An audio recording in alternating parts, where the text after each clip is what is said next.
강의를 이어서 시작하도록 하겠습니다.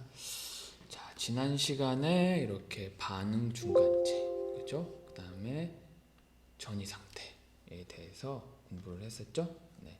뭐 공부를 한 게 아니라 우리 유기화학 시간에, 그죠? 배웠던 내용이라 복습을 한 거죠.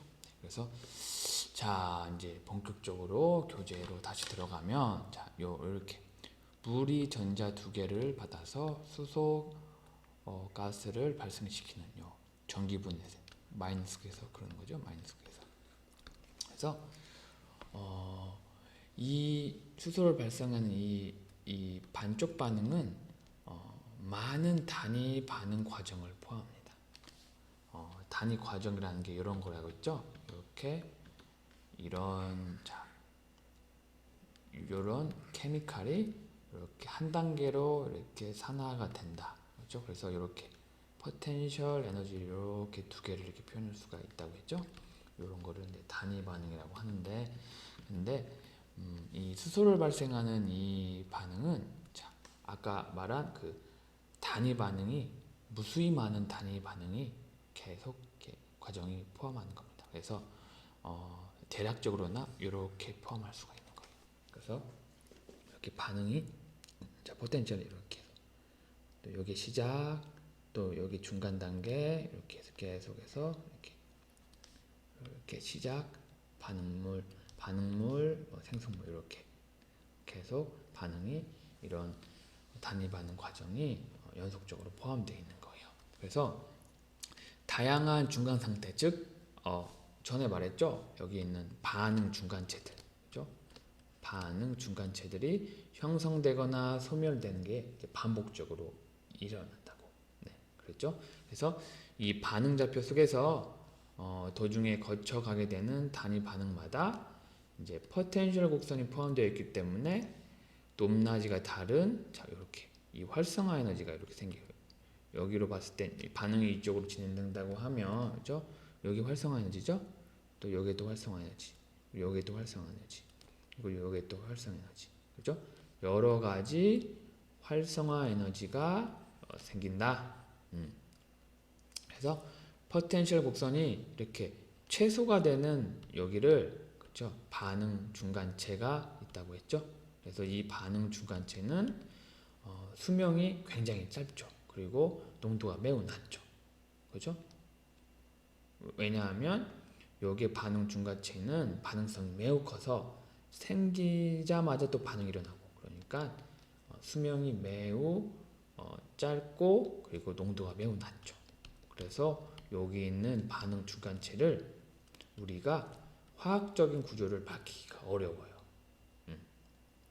그래서 대략적인 구조는 어떻게 생겼을까라고 이론적으로 예측을 하는 거예요.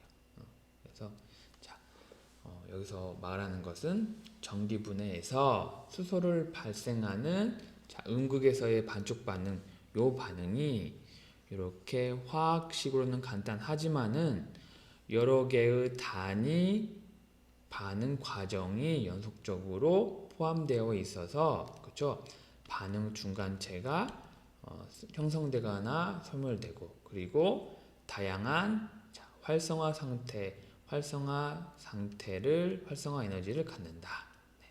그리고 이 반응 중간체는 수명이 매우 짧고, 그렇죠? 그리고 농도가 매우 낮다. 왜냐하면 반응성이 굉장히 크기 때문에, 그렇죠? 그래서 이 중간체의 화학 구조를 밝히는 것은 굉장히 어렵다. 네, 이렇게 알고 있으면 되겠습니다. 그 다음으로는 책에서 보면 그 전극 표면의 역할이죠. 그 다음에 잠깐만요. 전극 표면의 역할, 그렇죠? 근데 전극 표면의 역할에 앞서 이제 좀 복습을 좀 해보려고요. 그렇죠? 물리화학 시간이나 때 아마 배웠을 것 같은데, 이 배위수 배웠죠? 배위수, 영어로 coordination number라고 하는데, 여기서 보면, 자, 양이온 또는 음이온 주위를 둘러싸고 있는 음이온의 수, 즉 뭐라고 말하면, 어떤 분자가 있으면 이 분자를 둘러싸고 있는 이 분자의 수를 말하는 거예요. 그래서 3배위 수는 자 여기 하나, 둘, 셋, 그죠? 얘를 세 개, 그죠? 세 개가 둘러쌌죠? 4배위 수는 자 요거를 하나, 둘, 셋, 넷. 6배위 수는 자 요 중심 분자를 하나, 둘, 셋, 넷, 다섯, 여섯. 그리고 8배위 수는 이 중심 분자를 하나, 둘, 셋, 넷, 다섯, 여섯, 일곱, 여덟. 그죠? 이렇게 둘러싸고 있는 것을 말합니다. 그죠? 이해 갔죠? 자, 그리고 이제 표면 에너지에 대해서 좀 복습을 해볼게요. 영어로는 surface 에너지라고 하죠. 자, 표면 에너지 많이 들어봤지만은 뭔가 사람들이 표면 에너지가 뭐야? 그러면 좀 설명하기 좀 어렵죠. 그렇죠? 그래서 한번 요 2번을 계기로 한번 공부를 한번 해봅시다. 자, 봅시다. 액체 또는 고체 내부에 있는 분자가 그렇죠? 자, 봐봐요. 고체 같은 경우에는 요런 고체 요게 이제 중심 원자라고 하면 이렇게 계속 이렇게 3차원적으로 이렇게 둘러싸여 있잖아요. 그래서 그렇죠? 둘러싸인 반에서 여기 그 표면에 있는 그렇죠? 자, 그러니까 요 분자 봐봐요. 여기 내부에 있는 분자는 사방으로 분자가 이렇게 둘러싸인 반면에 그렇죠? 보면 자 여기 그 표면에 있는 이 분자들은 그렇죠? 이쪽 여기서 말하는 증기상인데 이쪽 부분은 자 여기는 결합되지 못하고 여기 밑으로는 결합됐죠? 그렇죠? 그러면 자 보면 표면에 있는 분자는 반 이상이 제거된 상태로 있기 때문에 분재간 인력의 일부를 끊는 데 필요한 과잉의 자유에너지를 갖는다. 그러니까 한마디로 뭐냐면 그러니까 지금 이 내부에서는 이 원자가 그렇죠? 이렇게 그와 같은 내부에서 이렇게 결합되어 있는데 하지만은 그 반대편에 이 표면에서는 이게 결합되어 있지 않잖아요. 그렇죠? 만약에 여기가 결합되어 있는 그 상태를 가정한다고 하면 그 에너지를 이거를 이제 표면 에너지라고 해요. 그렇죠? 그래서 표면 에너지라는 게 한마디로 보면 반응할 수 있는 사이트 면적이 크다. 그 말 그렇게 생각을 하면 됩니다. 그렇죠? 표면 에너지가 크다. 그러면 반응할 수 있는 면적이 크다. 이렇게 해두면 알아두면 되겠습니다. 무슨 말인지 알겠죠? 자, 이 중심 원자가 사방으로 이렇게 연계되어 있지만은 그죠? 이 부위를 딱 자르고 자, 요 부위만 이렇게 한다면 요 부위 여기 있는 면적에 있는 자, 표면에 있는 분자들만 결합되어 있지가 않잖아요. 그렇죠? 그래서 그 결합됐다고 생각하고 그 남은 그 에너지를 표면 에너지라고 해요. 그렇죠? 그래서 표면이 가지고 있는 과잉의 자유 에너지를 표면 에너지라고 한다.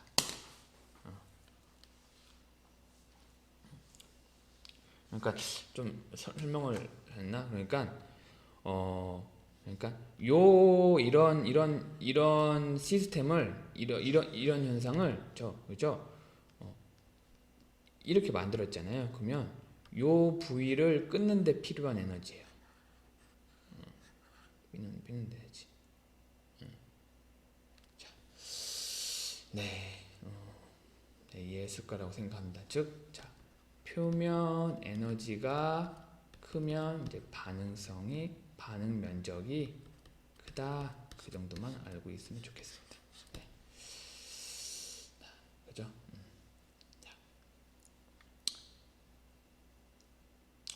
다음으로 넘어갈게요. 자, 그래서 이제 고체 표면의 특징에 대해서 봅시다. 여긴 책에 안 나온 건데 이쪽 전극 표면 역할을 공부할 때 이게 좀 필요할 이런 내용들이 좀 필요해서 제가 어디서 자료를 잘 가지고 와서 좀 소개해 주려고 가지고 왔습니다. 자, 봅시다. 자, 고체 표면의 특징 보면, 자, 낮은 베이스를 갖는다. 낮은 베이스. 아까 베이스 얘기했죠? 낮은 베이스를 갖고, 그리고 표면이 고체 내부보다 표면 에너지가 높다. 당연하죠? 요 안쪽에 있는, 자, 고체는 사방으로 뭔가 둘러싸여 있잖아요. 그렇죠? 그러면 반응할 수가 없잖아요. 그렇죠? 반응할 수 있는 표면이 없잖아요. 근데 여기 있는, 자, 이런 고체들은 여기 위에서 이렇게 또 반응을 할 수가 있잖아요. 그래서 표면에 있는 표면이 이제 고체 내부보다 이제 표면 에너지가 높다. 그렇죠? 그리고 표면의 전자 구조가 내부와 다르다. 당연하겠죠? 그리고 표면의 격자 구조가 내부와 다르다. 그렇죠? 표면 에너지를 최소화시키기 위해 표면 원자의 이동이 발생한다. 그 물 있잖아요. 물이 왜 이렇게 동그래지는 거 알아요? 왜냐면 이 표면 에너지를 이렇게 최소화하려고 이렇게 둥글둥글해지는 거예요. 둥글둥글. 그래서 그렇죠? 이 표면 원자에 이동이 발생하겠죠. 그렇죠? 원래 이렇게 네모내지려고 하는데, 그렇죠? 표면 에너지를 작게 하려고 여기 있는 이 물 분자가 이렇게 이동하고, 그래서 이렇게 원이 되는 거잖아요. 이동이 발생하고, 뭐 기체 분자의 이제 흡착이 표면에서 발생하게 된다. 뭐 물리 흡착, 화학 흡착, 뭐 이런 것은 물리화학 시간에 배웠을 것 같습니다. 그래서 그 다음에는 이제 밀러 인덱스라고 좀 학습해 봅시다. 밀러 인덱스는 이제 결정 구조를 이제 나타내기 위한 어떤 개념입니다. 개념. 결정 구조를 나타내기 위한 어떤 개념, 그래서 자, 여기 면심입방이라고 들어봤나요? 페이스 센트럴 큐빅. 여기는 채심입방, 그렇죠? 채심 가운데 하나 있고 모서리에 이렇게 4개 이렇게 있고 채심입방. 면심입방은 여기 면에 여기 가운데 하나 있고 이렇게 있고, 그렇죠? 있는데, 자, 밀러 인덱스는 A, B, C라는 축을 가지고 그 면을 이렇게 읽는 거예요. 만약에 이렇게 됐다. 그럼 이 면을, 자, 뭐라고 부르냐면 2, 5, 4 이렇게 2, 5, 4 이렇게 부르는 거예요. 이게 밀러 인덱스입니다. 네. 그냥 간단히만 말을 한 거예요. 여기서 자세하게 말하면 끝도 없고, 그래서 우리는 이런 전기 화학에서 전극 표면의 역할만 간단하게 이해하면 되기 때문에 제가 간단하게만 이렇게 설명을 했어요. 네, 그래서 자, 여기 보면 요 면을 100면, 그렇죠? X, A, B, C, 그렇죠? 여기 A, 자, B, C잖아요, 그렇죠? 그러면 여기 A면, 그렇죠? A면에서 이렇게 되잖아요. 그럼 A가 1, 여기가 1이에요, 그렇죠? B와 C는 00이고 이렇게, 그렇죠? 여기는 010, 그리고 여기는 110. 생각해보면 알겠죠? 요걸 이렇게 보면 되죠. 이렇게 A, B, C. 여기 하면 A는 0이고 B가 1 이렇게, 그렇죠? 알겠죠? 이렇게 하고 이렇게 해서 다 계산을 해보니까 111과 100이 가장 넓은 표면을 갖는다. 그렇죠? 넓은 표면을 갖는다는 게 뭐예요? 여기서 반응할 수 있는, 자, 사이트가 크다는 거죠. 그렇죠?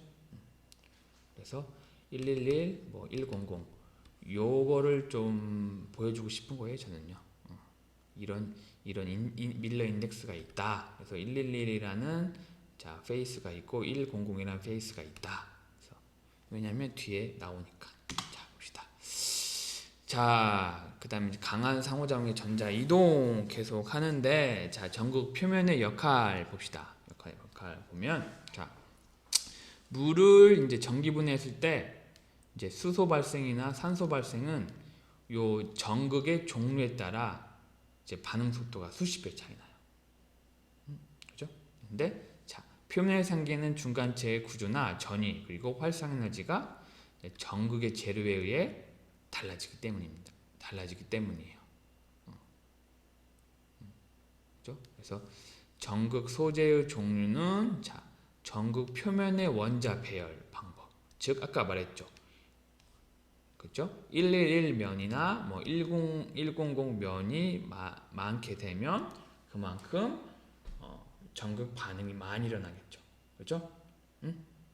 그렇죠? 그래서 같은 소재의 종류라도 표면 결정면이 111면이나 100면이 많은지에 따라서 반응 속도에 차이가 난다. 네. 그러니까 같은 전극 소재라도 그쵸? 그 표면을 어떻게 만드는 거에 따라서 전기 화학 반응의 반응 속도가 달라질 수 있다. 그죠? 그죠? 그래서 전극 표면의 역할이 매우 중요하다. 그 정도만 알고 있으면 좋겠습니다. 그래서 전극 표면에 이런 마이크로적인 거라고 했는데 그냥 전극 표면을 이렇게 어떻게 좀 이렇게 확대해서 좀 뭔가 아까 뭐 100 뭐죠? 111 그런 구조에 좌우되어 그 물질 반응이 그 자체가 도중에 바뀌는 반응은 이제 내권 반응. 그래서 요게는 이제 전극 표면과 강하게 상호작용하면서 진행된다.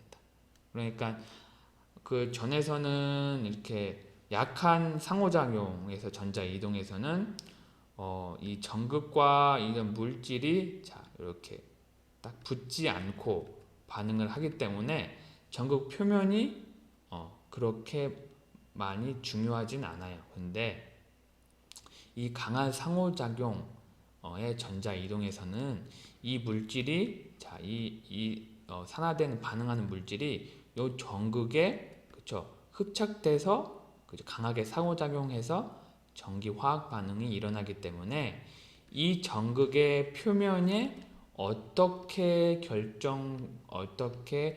결정 구조가 생겨나는가에 따라서 전기 화학 반응이 달라진다는 얘기예요. 그래서 그런 반응을 이제 내권 반응이라고 여기서는 말하고 있습니다. 뭐 외권, 내권이라고 하는데 뭐 그게 별로 중요한 건 아니고, 그냥 강한 상호작용의 전자 이동에서는 전극의 표면의 구조의 상태에 따라 전기 화학 반응이 달라진다. 그 표면에 따라서도 반응하는 물질의 중간체도 달라질 수 있고, 그렇죠? 그렇기 때문에 전기 화학 반응 속도도 달라진다. 그렇죠? 그래서 전극은 이제 전자의 출입뿐만 아니라 중간체를 이제 흡착하는 등 여러 면에서 반응에 참가하므로 이제 전극 촉매라고도 한다. 이 정도로 알고 있으면 되겠습니다. 그다음 넘어갈게. 이렇게 어려운 건 아니죠? 뭔가 내권, 외권 그런 용어가 중요한 게 아니라 이제 앞에서 말하는 뭐 이런 약한 상호작용 뭐 이런 거 강한 상호작용에서 전극의 표면 강한 상호작용에서는 전극의 표면이 중요하다. 그죠? 그거를 얘기하고 싶었던 겁니다. 그러면 요 페이지 몇 페이지야? 페이지 178페이지. 그죠? 참고를 볼게요. 비수용액을 사용하는 전기화. 그죠? 뭐 쭉 한번 읽어보세요. 읽어보는데 뭐 이렇게 뭐 아세토나이트릴 이런 게 있는데 뭐 물질을 그 용매로 사용하기 위해서는 그 용매 안에 물이 포함되면 안 된다. 물이. 왜냐하면 이 물 때문에 우리가 그 전기 화학 반응을 시키면 그죠? 이 물에 의해 그러니까 내가 사용하고자 하는 유기용매 안에 유기용매 안에 물이 포함되어 있으면 우리가 정확한 전기 화학 반응을 예측할 수가 없다. 그리고 반응을 이루어낼 수 없다라는 말이에요. 그래서 뭐 나중에 이제 뭐 CV 뭐 사이클로 볼타메트릭 뭐 거기서 뭐 그 문제의 호모 루모 레벨 에너지를 측정한다고 했잖아요. 그거 잴 때도 용매로 아세토나이트릴을 쓰거든요. 아세토나이트릴 여기 유기용매예요. 그거를 자 실험을 시스템을 갖출 때 그 용매는 자 물이 포함되지 않는 용매를 써야 돼요. 그래서 자 케미칼을 자 구매할 때 그렇죠? 대부분 이제 뭐 시그마 알드리치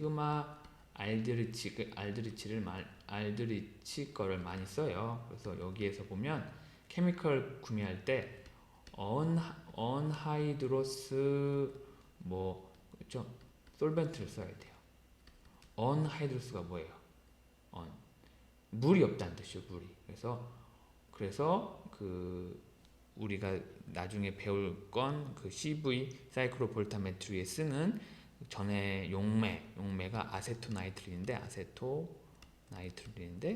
이 용매도 어나이드로스 아세토나이트릴을 써야 돼요.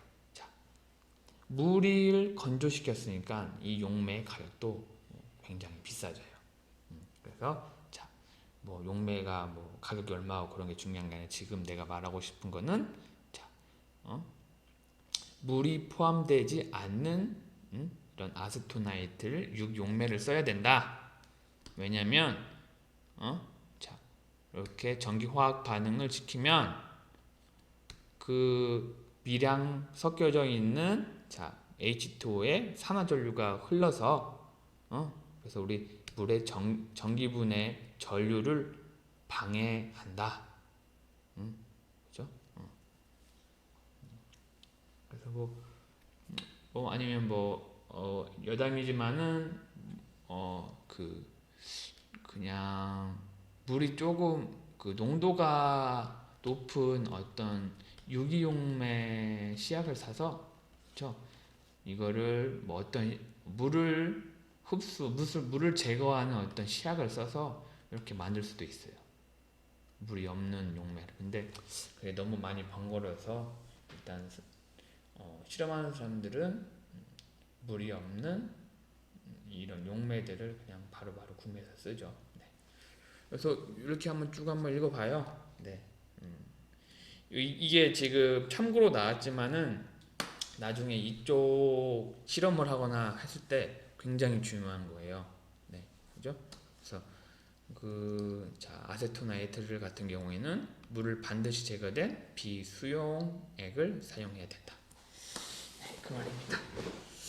네. 자, 뭐 이렇게 또 이거 그냥 넘어가려고 했는데 또 넘어가면 또 안 읽어보잖아요. 그래서 일단 이렇게 간략하게 얘기를 했습니다. 자, 그 다음에 자 분자의 전자에너지 봅시다. 자, 분자의 전자에너지 보면 자, 용액 내의 전자 이동에서는 자 전자와 그리고 그 전자에 속해 있는 분자나 이온 그리고 이 분자나 이온 주위의 용매 분자가 이 용액 내의 전자 이동을 영향을 미친다. 그리고 이 교제에서는 자 전극 표면과 약하게 상호작용을 하면서 진행되는 전자 한 개의 이동에 관해서 쭉 이제 이거에 관해서 분자의 전자 에너지를 설명을 하고 있어요. 그렇죠? 왜냐하면 많은 것들을 고려해야 돼서 매우 복잡하기 때문에 이 교재에서는 이런 전극 표면과 약하게 상호작용을 하는 전자 한 개의 이동 반응에 대해서 언급하고 있다. 그리고 자 다음으로 나올 건 이제 전극은 단지 전자의 출입문이다. 왔다 갔다 하는 거다. 그리고 전자 이동의 활성 에너지를 결정하는 요인이 아니다.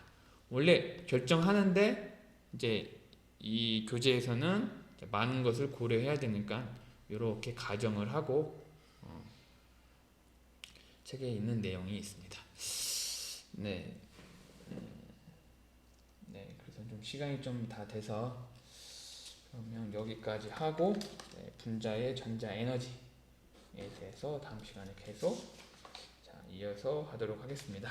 네, 고생했습니다.